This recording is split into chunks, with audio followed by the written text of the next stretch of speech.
Welcome to the Creative Play and Podcast Network. Join us as we review our favorite RPGs, collectible card games, MMOs, video games, PC games, and bring up interesting topics and things that we'd like to share with everyone. Sit back and enjoy the show.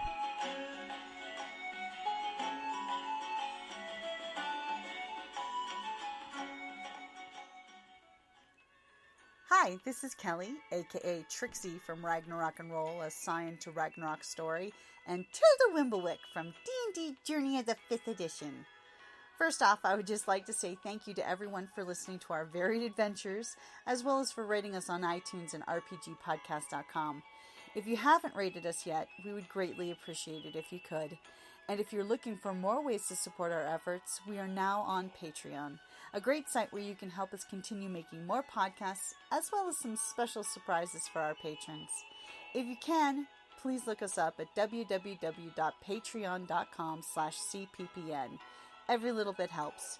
And again, thank you for listening. Yeah, I'm going to ask for RPGADay 2016. By the way, that's hashtag RPGADay 2016. Woo! Yeah. So for August 10th, what is the largest in-game surprise you have experienced? Oh, I got one. Okay, what you got? Okay, this is my Scion game that is like the, oh my god. Oh god, you're picking that one. Yes, the biggest friggin' in-game surprise my character got. Well, actually, both of them are for her, and she's like horribly, okay, fine, I'll pick the other. Turns out, okay, this one character, Lucius, was hitting on my character big time, okay? And totally trying to seduce her and stuff, and I was trying to, stop the apocalypse, type thing. Good things. Yeah. At the end, he tricked me out of, he tricked me into doing exactly what he needed, because he, turns out, oh my god, turns out this guy was my half-brother, and he knew it! She kissed him.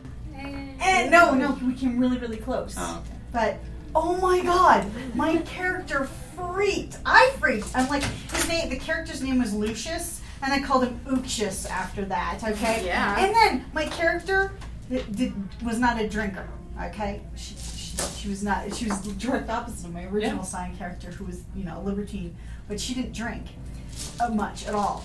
She didn't drink that much. That night, she got totally blitzed. She drank, oh god, I still had the heebie-jeebies. It's like, when she found out that guy Have you watched Game of Thrones? No, I read the first 2 books, hated them so much, I refused to see the TV Basically, show. her father Loki informed her. Yeah. You made it further along in the books than I did. And because it's all about incest and killing people. That was my biggest in-game shock. And then she had another. I said I got Game of Thrones from the library and I saw how tiny the print was. And I was like, no. How thick the book is compared to the print size. Yeah. So does anybody else have a good that was in-game surprise? Mine was Yeah. horrid. Horrid. I'm still scarred. Clearly. Okay, I think one of my favorites, just from a comic perspective, I was playing this White Wolf game, and I had come in later to the game, and so they gave me this character sheet that was an NPC, and they were like, alright, you're gonna play this character, and we'll work you in. I sort of strong-armed them a bit to let me play, because I wanted to play in their Star Wars game, and in order to play in their Star Wars game, I had to play in their White Wolf game, which was fine. I didn't mind. I was like, oh, you mean more gaming? So terrible. Your arm. Whoops! So I'm playing this game for months, and this friend, a mutual friend, Duncan, is playing a character in the game too. He's like, it's the first time I've met him, so I don't really know how he is outside of gaming, but he's like very mellow for vampires, and we're like not nice vampires. We're really like not nice vampires, and I'm like, he's so mellow. We weren't like Sabat, but we weren't like warm and cuddly or sparkly remotely. And he was just like super mellow, like a Zen master, surfing, Buddha kind of guy. And I'm like, so weird. So weird. Such an interesting interpretation of a vampire. And one day we're playing, and, I make some comment, and they're like, he's a Malkavian. He doesn't think we're vampires. That's his madness. Oh my god. That's brilliant. My mind and all of a sudden, everything that he was doing made perfect Yeah, I sense. was like, that is the most brilliant character development ever. And like also a really great Malkavian to play with because his madness wasn't the kind where you're like, no, I'm gonna stab you. No, bitch, I'm gonna stab you if you don't like rein it in so we can get through 5 minutes of gameplay without you seeing fucking walls pulsing, right? That's fun. That's a good one. Yeah. His insanity was normalcy. Yeah. And he was a vampire. I was a I vampire. didn't believe that he was a vampire. No. Oh. That's awesome. I love it. I love Obviously, it's it. just a Or that caffeine his sister deficiency. was a demon, or that any of the other of us were like, you know. He thought he was just at the PTA meeting. I don't know. He was like, everything was normal as far as he was concerned. Well, that's just how things are. That explains how mellow he is about everything that's going on all the time. Surprise. I was How like, about you? I could not figure out his character until they told me. Do they tell you what's going on? You're like, Yeah, I thought he was like a Ventru until then. I was like, he's just like a very law-abiding man. So into the masquerade. he's doing a great job. I know, he never breaks masquerade. What about you, Golda? Aside from my very first time playing D&D, which was almost my very last time playing D&D, my GM had the suddenly without any warning attack for everything. Anytime we were doing anything, it was suddenly without any warning, suddenly without any warning, suddenly. And I'm like, nothing is all the time suddenly without any warning. At this point, I'm so fucking hyper vigilant. A fly lands on me and I'm coming up in my karate judo moves.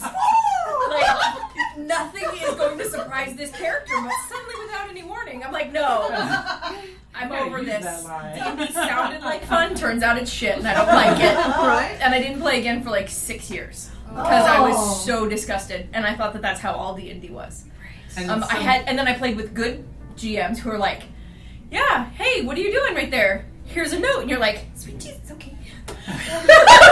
What's happening now? Like, and everybody's all looking at you because you got a note, and the note says, look surprised. You're like, and then suddenly, without warning, you enjoy D&D. right? And it was so much better. And that was when I started enjoying it. But for the biggest in-game surprise, I don't know, we were playing Earth Dawn, and my character was out of the cairn. But she left it when she was like 2 or 3. And so she'd spent most of her life in the world. And I remember thinking, how am I going to play this? That things are so new to me. Things are so new to me. Things are so new to me.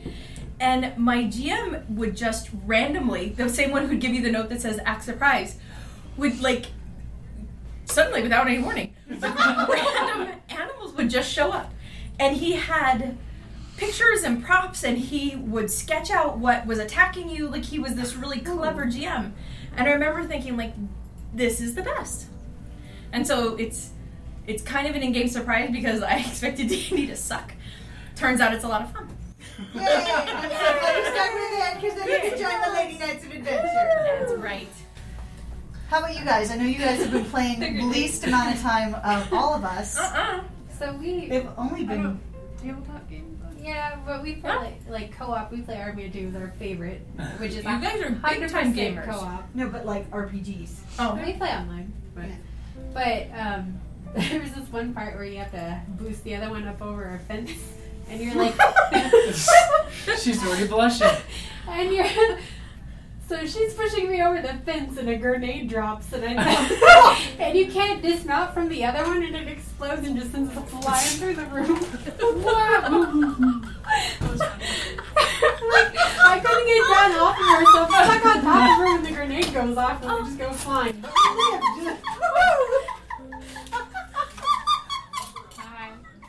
You don't know what you walked in on, do you? I don't, but She's being super quiet. I'm just totally ninjing and being like, no, it's cool. It's things and people died and things exploded and it's fine.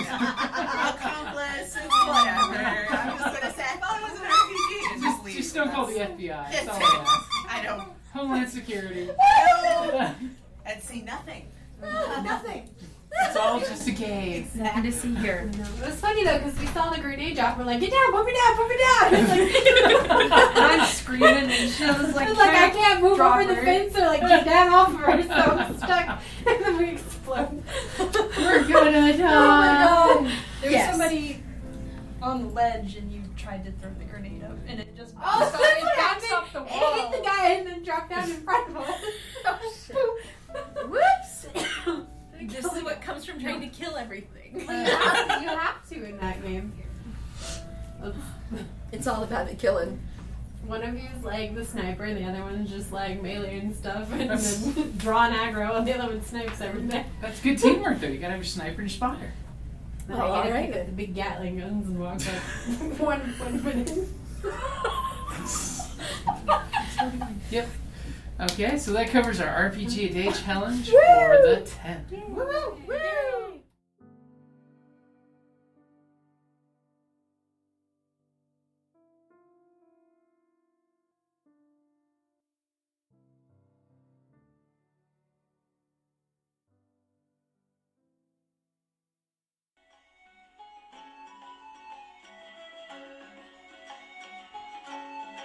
Thank you for listening to the Creative Play and Podcast Network. And feel free to enjoy our other shows, such as D&D Journey of the 5th Edition and Scion Ragnarok and Roll, a Scion hero to Ragnarok story. Thank you for listening.